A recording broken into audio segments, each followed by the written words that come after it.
Dear friends, this is just a quick heads up, an update on the no longer invisible collapse of the transnational deep state and its monsters and puppets in Germany. Remember when I quoted the Russian economist Kirill Dmitriev a little while ago, stating that after Keir Starmer's end, German Chancellor Merz will be next? Remember that? Well, his prophecy is coming true before everyone's eyes. First, Merz felt driven to fire his second-in-command and one of the more prominent purchasers of U.S. children in his cabinet, throwing him under the bus.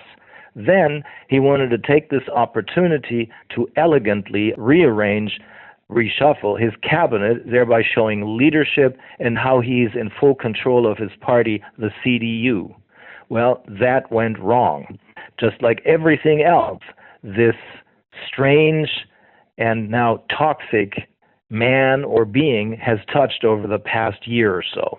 At the very last moment, the man whom he had designated to be the next Secretary of Traffic, a member of Parliament from Göttingen by the name of Fritz Günzler, jumped ship, obviously because he didn't want to go down with toxic Merz. Unfortunately, Merz had already fired the current Secretary of Traffic, so that all of a sudden he looked as though he didn't know what he was doing, or as though he had no longer control over his party. Little wonder that entire groups of CDU politicians didn't want anything to do with toxic Merz any longer because of his psychopathic or sociopathic or at least unempathetic treatment of the fired Secretary of Traffic.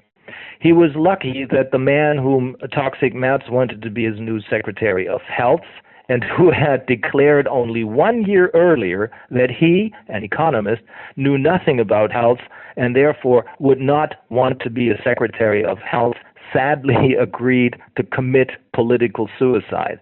But when he stepped into the limelight, into the light of the cameras before the microphones, to explain to the public how happy he was to now have been assigned this important and daunting task of Secretary of Health, he looked as though he was going to burst into tears any moment. Fritz Günzler's last-minute change of heart, however, when he refused to accept the job of Secretary of Traffic, suggests that he is privy to information that toxic Merz and his inner circle of reality deniers will only understand when it's too late. And that can be any day now. Everyone in their right mind, and there are not very many in politics, wants to get into the Titanic's life rafts before disaster strikes. A few days ago, for example, a reputable alternative medium uncovered that there is a very good reason for Merz pushing hundreds of millions of euros in foreign aids into the Senegal. Most of that money, that is that part which is not needed for bribes, is used to build a 240-kilometer long road that gives easier access to two mines that do not belong to the Senegalese people, but to Merz's former employer, BlackRock. No wonder that now the highly respected former president of Germany's once equally highly respected constitutional court, Professor Hans-Jürgen Papier, who has been pushing for a full and complete legal investigation of the pandemic, has taken an astonishing public stance, either yesterday or the day before yesterday. He said that the established political parties, which doesn't include the AfD, which is now by far the most popular party in Germany, but which is being demonized by Germany's domestic terrorist groups, or fake domestic intelligence service, that the established political parties, and that includes Merz's CDU, pose a real threat to democracy. And then there's another very interesting piece of information published by the Gateway Pundit on July 2nd. It involves Anna Paulina Luna, Republican from Florida, and former CIA agent James Ertman III. They informed the public that approximately 40 boxes of sensitive records were removed from the Office of the Director of National Intelligence during declassification review efforts. Erdman testified that the CIA took back 40 boxes of JFK files and MKUltra files being processed for declassification by DNI Tulsi Gabbard in what she described as documented efforts to circumvent oversight. Luna says that MKUltra research never stopped and that Congress was lied to for 50 years. Explosive testimony before the House Oversight Committee's task force on the declassification of federal secrets reveals decades of CIA crimes against unwitting Americans, evidence destruction, secret torture sites in Germany, and a continuing deep state effort to hide the truth from Congress and the American people. Anna Paulina Luna called the MKUltra program, which she believes didn't stop in 1973, as the CIA said, but has been going on secretly ever since, crimes committed by the CIA against American citizens and crimes against humanity. Because of the evidence and disturbing new allegations of a CIA facility in Germany where MKUltra victims were, or maybe still are, allegedly tortured, that's so-called black sites, she plans to reach out to the German government for assistance. Well, good luck with that. We'll see how they respond to this. At any rate, this new evidence seems to corroborate the recently made public evidence about Bletchley Park in England not only being the site where Cumberbatch's character Alan Turing broke the Enigma code, but where hundreds of so-called scientists, doctors, psychologists, and psychiatrists, sociologists, etc., the usual suspects, worked on a huge mass disinformation and mass formation effort to turn Germans into self-hating creatures that will only speak up after ritually apologizing for what the Nazis, financed by you-know-who, did during the Third Reich. Well, that worked with some of the puppets they pushed, the transnational deep state, they pushed into German politics. For example, for Germany's former Secretary for the Economy and Germany's former Secretary of State, who played a starring role in my abduction. But it is not working any longer. That spell, too, has been broken at last. Finally, I want you to know that I have reread RFK Jr.'s bestseller, The Real Anthony Fauci. The first time I read it to prepare for an interview with RFK Jr., I hadn't been able to actually thoroughly read that book. This book is really a very detailed indictment of Anthony Fauci and others, supported by numbers, names, and the specifications of all kinds of pharmaceutical drugs, or rather toxins. RFK Jr. explains that since 1982, Fauci and his cronies have been controlling the pharmaceutical industry, eventually worldwide, through his position at the helm of NIAID, the National Institute for Allergy and Infectious Diseases. And not just the pharmaceutical industry, but because of the hundreds of billions of dollars he managed to get the government to allocate to the NIAID and taxpayers' dollars, also medical and scientific journals, such as the New England Journal of Medicine, JAMA, or the Lancet, the mainstream media, and politicians. Often, whenever his efforts involved bioweapons, such as the so-called COVID vaccines, the military was involved. Under Fauci, this all turned into a military pharmaceutical industry cartel of fraud, greed, and death. Fake medical papers and studies were used to get totally useless, but almost always deadly, new drugs approved, and he and his cronies made millions of dollars in what I would call kickbacks from the pharmaceutical companies. The most interesting and at the same time horrific example is the AIDS pandemic he created, and for which he then pushed one of the deadliest drugs ever, AZT, as he claimed, the only life-saving treatment. Upon closer examination, though, the AIDS pandemic was a kind of a blueprint for the corona pandemic. The HIV virus, as hundreds of real scientists agree, including Professor Luc Montagnier, who discovered the virus, which he called LAV, and which was then stolen by Robert Gallo, one of Fauci's cronies, as my friend Dr. Judy Mikovits explained to me and Patrick Wood in great detail because she was there when it happened. This HIV virus is, in fact, completely harmless as all the other 98,000 retroviruses with which mankind has been living for thousands of years without any problems. And it certainly didn't cause AIDS or the dozens of different diseases which had been around for many years until Fauci and his cronies decided to label first 2 of them and then dozens of these diseases as AIDS. In reality, however, it wasn't a virus that caused the collapse of the immune system. Rather, it all started in the late 70s and early 80s when it became all the rage among parts of the gay community to not only be extremely promiscuous, but to also take all kinds of drugs, one of which was a drug called poppers, consisting of amyl nitrate. It doesn't take a rocket scientist to understand that this kind of wildly insane behavior is not exactly good for your health and damages your immune system until it ultimately collapses, so that all kinds of diseases catch up with you now that your protection, that is, your immune system, is gone. So that's how it all started. First among parts of the gay community, but then spreading among the general population of drug abusers.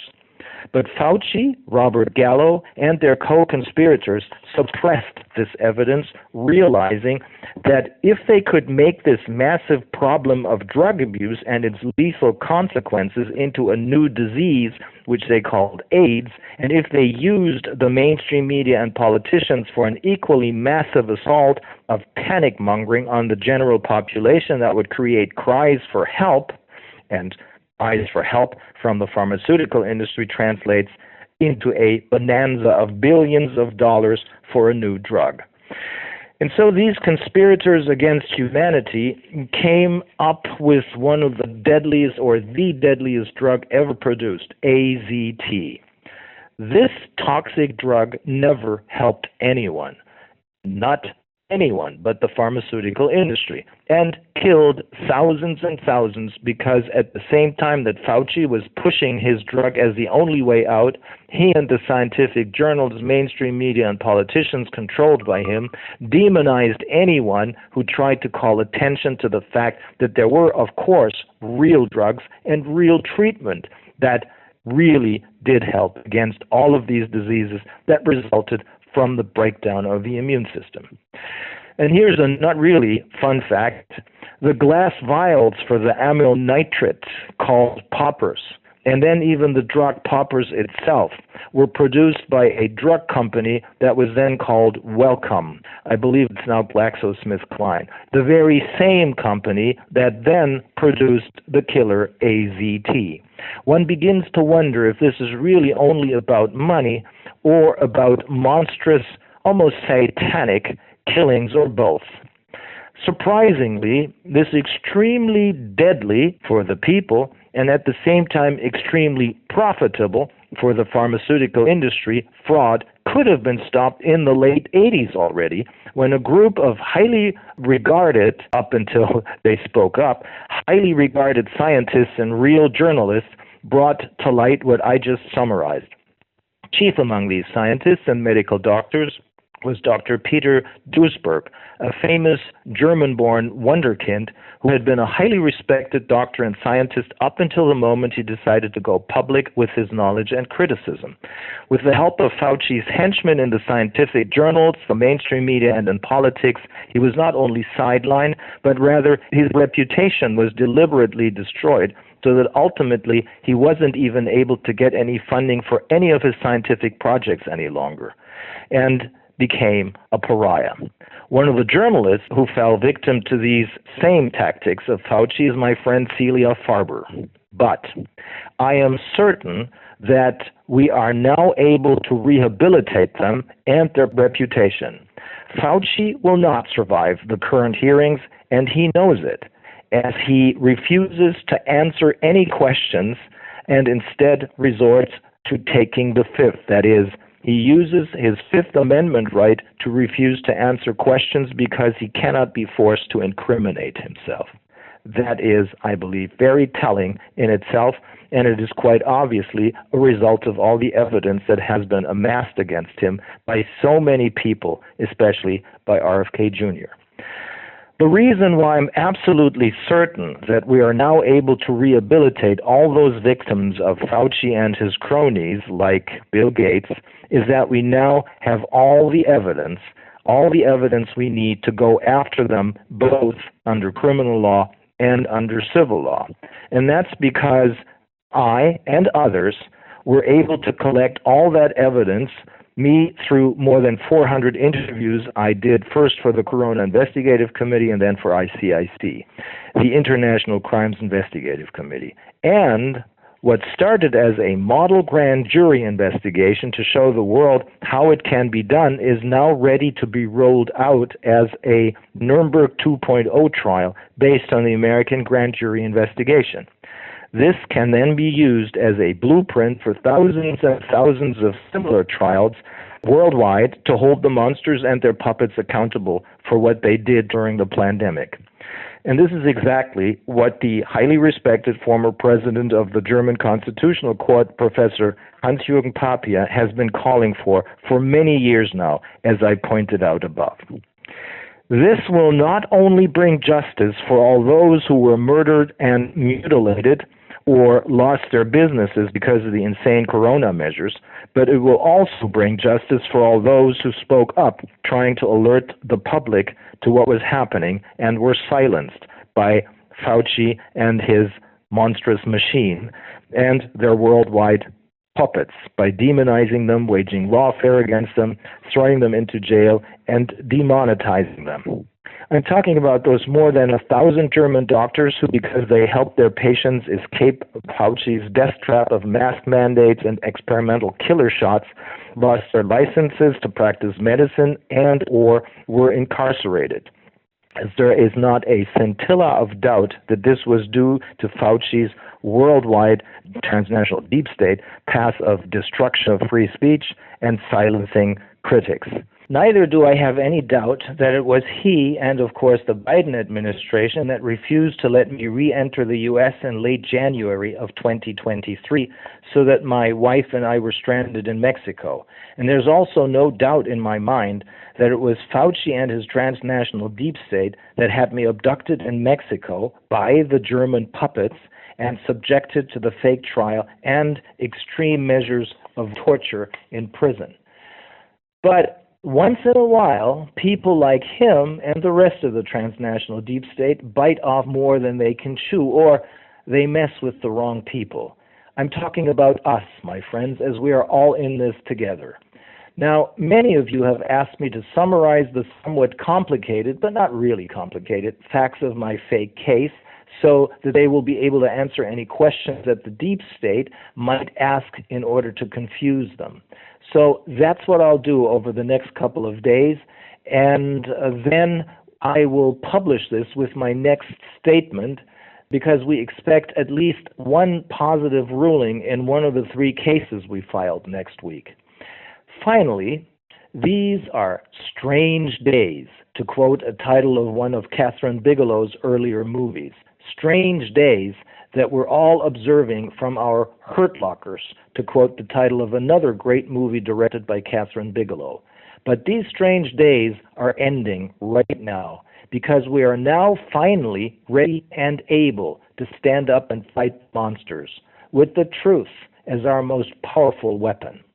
Now that things are urgent, as Foreigner used to sing, the monsters must be careful to not run into the rage of those pumped up kicks that Foster the People sing about. Rather, they should very quickly disappear for good into the night, as B.B. King sings.